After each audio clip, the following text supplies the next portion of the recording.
Non trapela ancora nessuna notizia ufficiale dagli inquirenti che sono alla ricerca dei responsabili della rapina avvenuta sabato sera ai danni di un supermercato lungo via Gorizia a Bolzano Vicentino.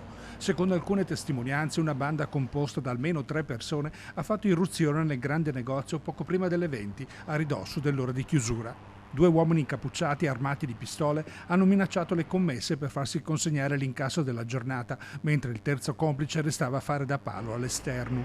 Alcuni testimoni nel parcheggio, non direttamente coinvolti, hanno assistito alla scena allertando immediatamente i carabinieri di Thiene. Mi hanno detto che c'era una rapina in corso e che c'erano 2 incappucciati che puntavano la pistola contro le 2 cassiere.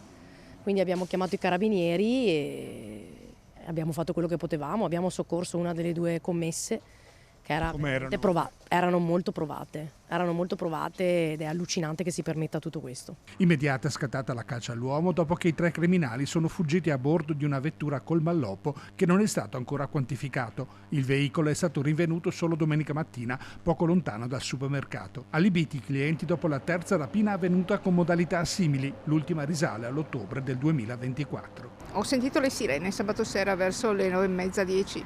Cosa pensate? Qualche incidente sulla statale, come tante volte succede. Mai in questo momento che ci sono tutte queste rapine tra abitazioni, supermercati, eccetera, quindi penso che sia un po' preoccupante e speriamo che riescano a trovare il modo di sopperire a questa situazione.